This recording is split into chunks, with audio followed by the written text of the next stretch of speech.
আমি সর্বজয়া চৌধুরী, একজন সাধারণ বাঙালি গৃহবধূ। আমার স্বামী অনেক ধনী, উনি ব্যবসা করেছেন, অনেক কষ্ট করে ব্যবসা করেছিলেন। আর সেই ব্যবসায় নিজের দুই ভাইকে জায়গা করে দিয়েছিলেন অনেক উঁচু উঁচু পদে। খুব সুন্দর চলছিল সংসার। আমার ব্যবসায় লোভ নেই, আমার লোভ সংসার করা। আমার সংসার থেকে কেউ যেন সরে না যায়। মম, এসব কি বলছো তুমি? যা বলছিলে, আমার কোনো রাগ নেই ওদের ওপর, কোনো অভিযোগ নেই। আপনারা একটু বোঝার চেষ্টা করুন। আমার স্বামীর একটা দুর্ঘটনা ঘটেছে, তারপর উনি মৃত প্রায়, কথা বলতে পারেন না, হুইল চেয়ারে বসে থাকেন। আমি একা গৃহবধূ, আমি করুণা চাইছি না, আমি আমার অধিকার চাইছি, আমি ন্যায্য পাওনা চাইছি। এটা আমাদের কাজ ছিল, আমরা কাজটা করতে চাইছি। আমার শিক্ষা দীক্ষা তেমন কিছু নেই, কিন্তু নিজেকে প্রমাণ করার আছে যে একজন সাধারণ বাঙালি বউ সে ঘর না ছেড়ে ঘরে বসে লড়াই করতে পারবে, ফিরে পাবে তার ব্যবসায়িক অধিকার, সে স্বামীর স্বপ্ন পূরণ করতে পারবে। মম, এইগুলো লিখে কোনো লাভ হবে না। ওনাদের কাছে এত সময় নেই, নেই ওনাদের কাছে এত সময়। পিসি, ওরা এগুলো শুনবে না। কিন্তু ওটাই লিখতে হবে। ওই যে ইংরেজিতে বলে না, স্টোরি অফ বেঙ্গলি ওম্যান। মম, যা বলছি ইংরেজিতে টাইপ কর। আমি তো অত ইংরেজিতে ভালো নেই।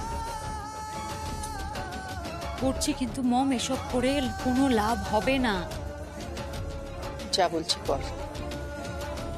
পৃথিবীতে সব ভাষাভাষীর মানুষ দুঃখ কষ্টের কথা বোঝে, বোঝে যন্ত্রণার কথা। তুই একবার লেখ না যা বলছি। বলো মম, কি লিখবো এবার? আমি সর্বজয়া চৌধুরী, কলকাতার নিবাসী। আমি একটি বাড়ির গৃহবধূ। আমার স্বামীর নাম সঞ্জয় চৌধুরী। উনি আপনাদের ব্যবসার সঙ্গে জড়িত ছিলেন। আপনাদের একটা বড় অর্ডার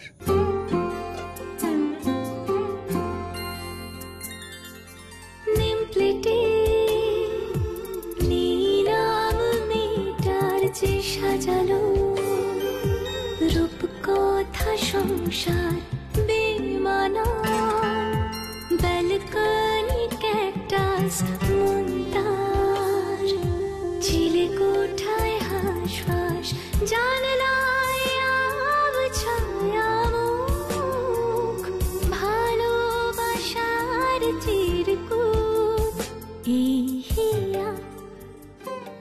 এবার নিচে লিখে দে, ইতি সর্বজয়া চৌধুরী।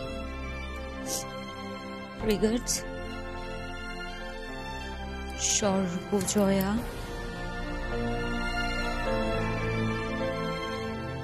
চৌধুরী।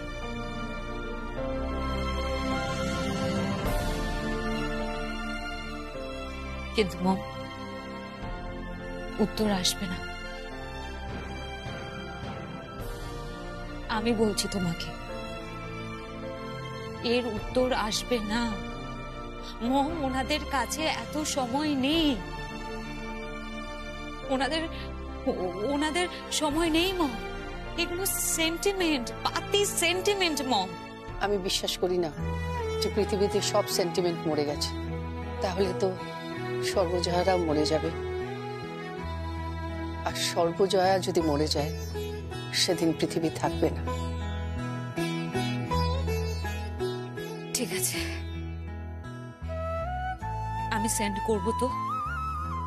কর। ভেবে বলো মম, করবো তো?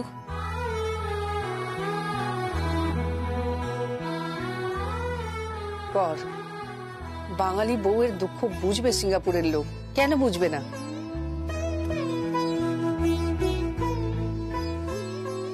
মম পাঠালাম, সেন্ড হচ্ছে কিন্তু সেন্ড হচ্ছে মম।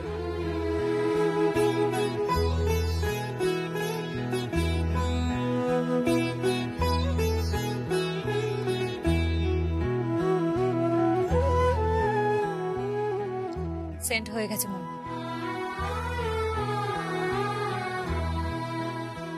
এবার শুধু অপেক্ষা, যদি এর উত্তর আমরা পেয়ে যাই তাহলে আর্ধেক যুদ্ধ আমরা জিতেই যাব।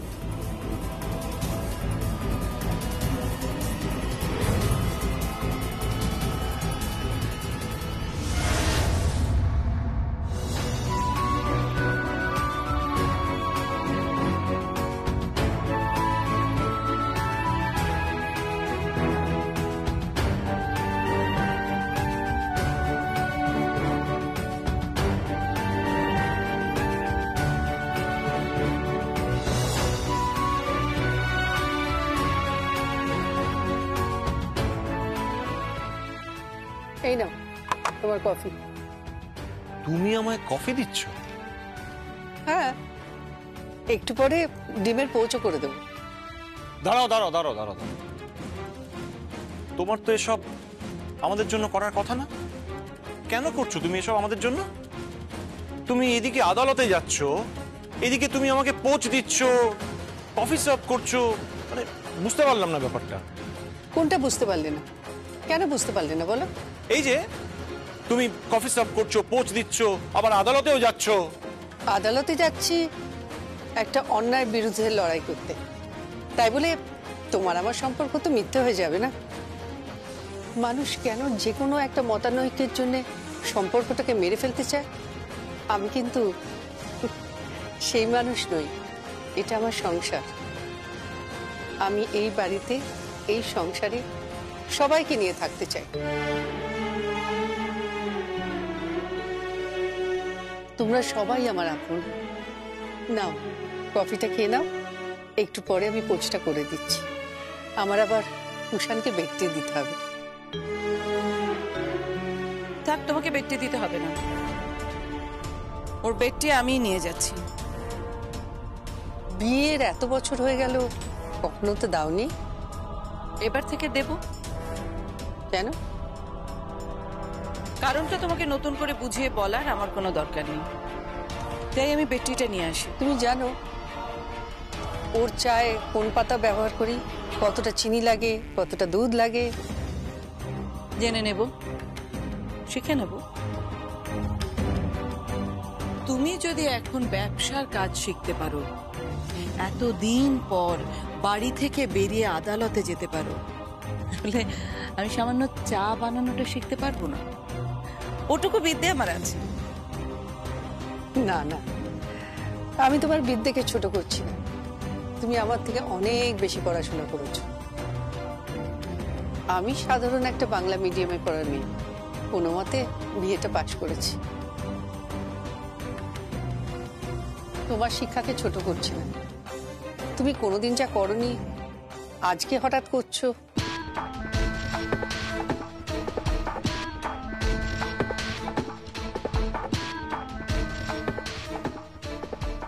তুমিও তো কোনোদিন উকিলের কাছে যাওনি, তুমিও তো কোনোদিন আমাদের বিরুদ্ধে মামলা ঠোকনি, কিন্তু এবার এবার তো মামলা ঠুকেছো।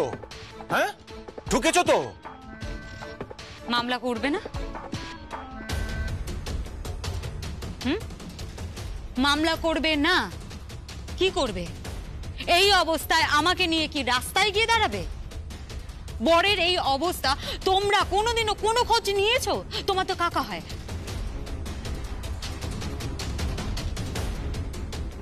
আর তোমার তো ভাসুর ঠাকুর হয়, কাকাইয়ের দাদা হয়। কোনোদিনও সেটা ভেবে দেখেছো কি ভেবে তোমরা? আর ভালো লাগছে না, এই লেবু কচলানো আর ভালো লাগছে না। একি তুমি উঠে পড়েছো, রেডি হয়ে গেছো? আমি তো তোমার জন্য বেডটি নিয়ে যাচ্ছিলাম। ও মাই গড, তুমি আমার জন্য চা করবে এটা তো আমি কোনোদিন ভাবতেই পারি না। কেন? না, মানে আগে তো কখনো কোনোদিনও চা করনি, তাই বললাম। ও হ্যাঁ হ্যাঁ হ্যাঁ, ঠিক। তোমার জন্য তো সবকিছু তোমার বৌদি করে, তাই না? তাহলে যাও বৌদিকে গিয়ে বলো চা করে দিতে। আমার এই বানানো চা তো তোমার মুখে আবার রুচবে না। এই প্লিজ সকালবেলা ঝগড়া শুরু করো না তো, প্লিজ ঝগড়া শুরু করো ঝগড়া করবে না তো কি করবো? রাত 3টে পর্যন্ত তুমি মেসেজ করে যাচ্ছ। কি ভেবেছো আমি কিছু বুঝি না? আমি জানি না কিছু? আরে প্লিজ প্লিজ, এখন এসব থাক না। কেন থাকবে? থাকবে কেন বলতো? সব সময় আমার সঙ্গে খারাপ বিহেভ করে। আমি একটা চা বানিয়ে আনলাম, তাতেও ওনার প্রবলেম। ওকে ঠিক আছে থামো থামো।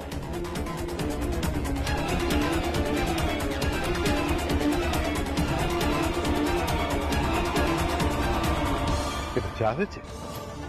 এটা চা বানিয়েছো তুমি? যেটা পারো না সেটা করতে যাও কেন? চা বানিয়েছে। আমি চা করে দেব?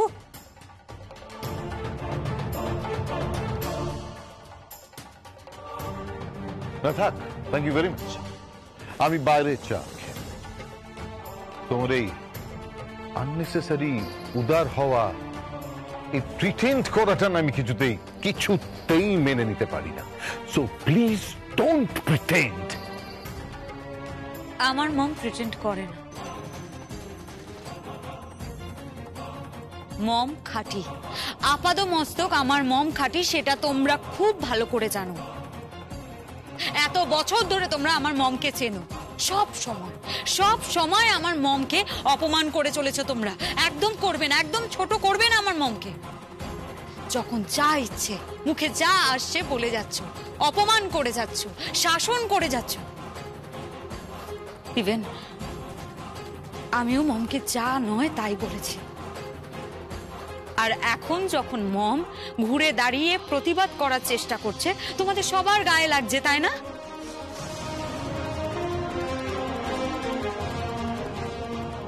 আস্তে কথা বল, বড্ড বেশি ট্যাক করে কথা বলছিস।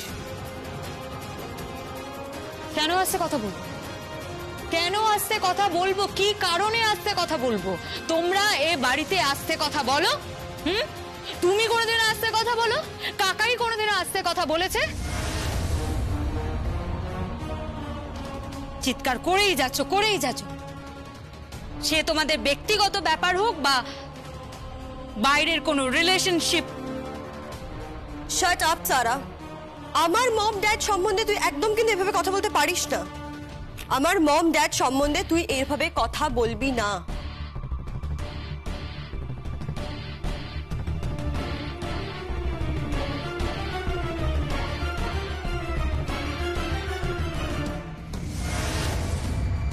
তাহলে তোর মম ড্যাডকেও আগে ঠিক হতে বল।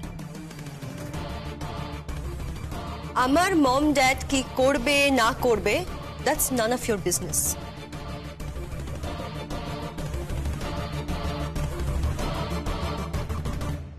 হ্যাঁ, ওরও বিজনেস। ও এ বাড়ির একজন মেয়ে।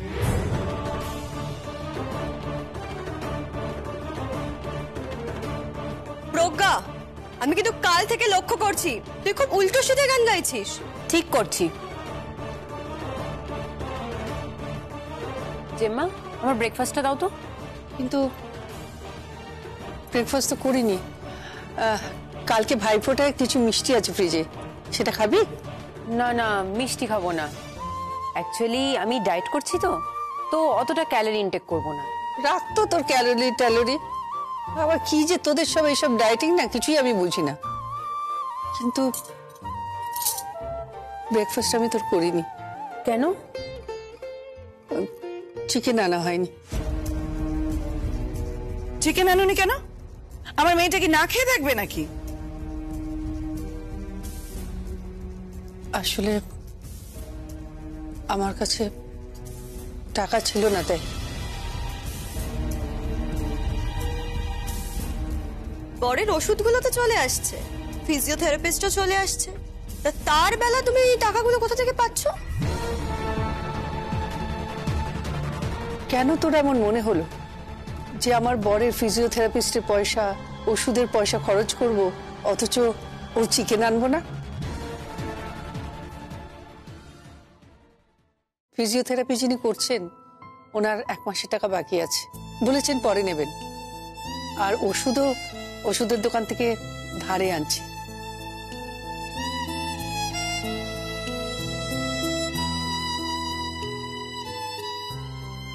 মম, হ্যাঁ, মম তুমি এসব কি করছো?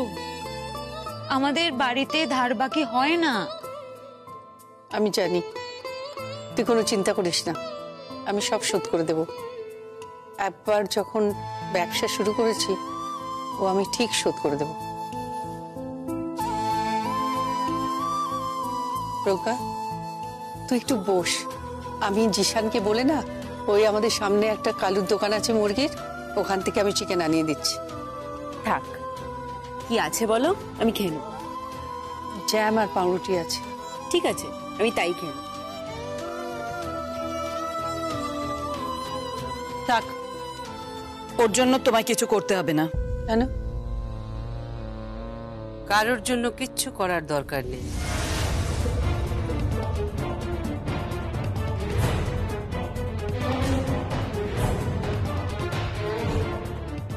দিদি, হুম,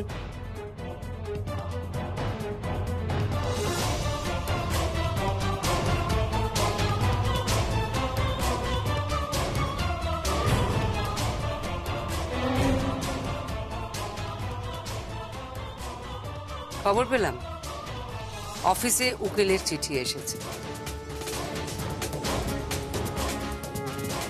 তোমার ভাসুর আমাকে ফোন করে জানাল।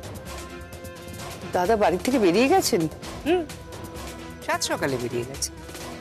ফ্যাক্টরি ইন্সপেকশনে গেছিল, তারপরে অফিসে গেছে। সেখানে এই খবর পেল বাড়ির বউ সর্বজয়া চৌধুরী, তার ভাসুর, তার দেও, তার চা, সকলের বিরুদ্ধে মামলা করেছে কোর্টে।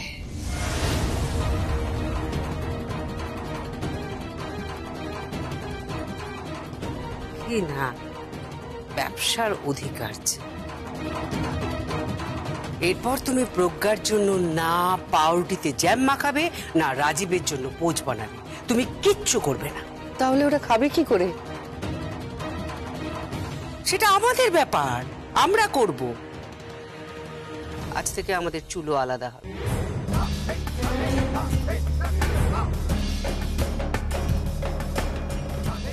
আজ থেকে আমরা ভিন্ন হলাম।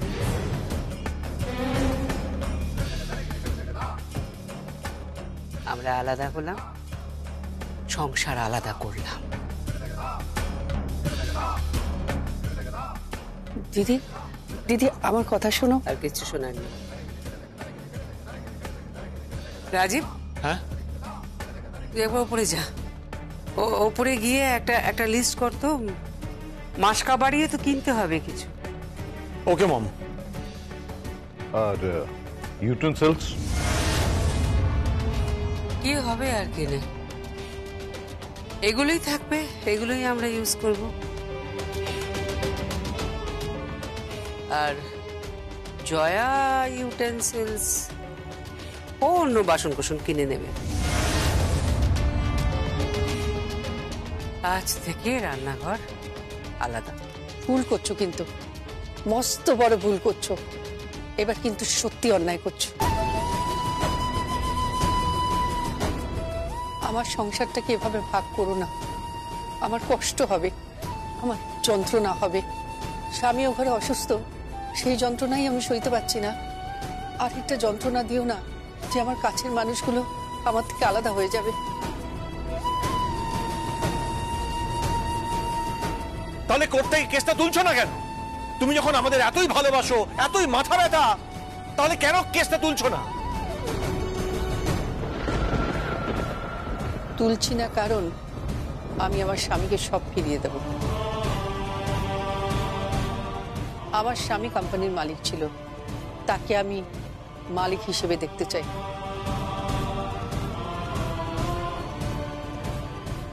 আমি তোমাদের নীতির বিরুদ্ধে, যে অন্যায় করেছো, যে অপরাধ করেছো, আমি তার বিরুদ্ধে। কেন তুমি বুঝতে পারছো না? আমি হাত জোড় করছি, এভাবে সংসারটাকে ভেঙে দিও না। সংসারটা ভেঙে গেছে।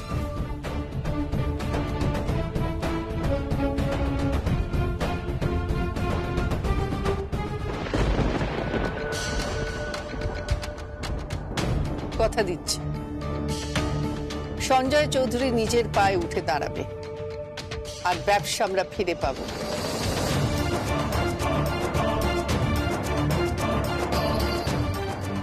এই ব্যবসাও আমি ফিরে পাবো আর এই ভাঙার সংসার আমি জোড়া লাগাবো।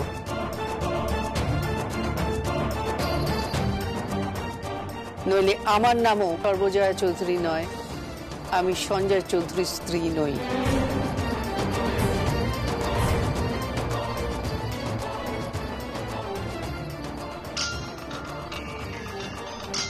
মম, তোমার ফোন।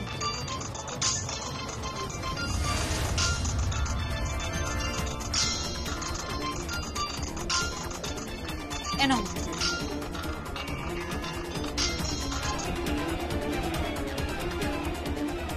হ্যালো। Hello madam,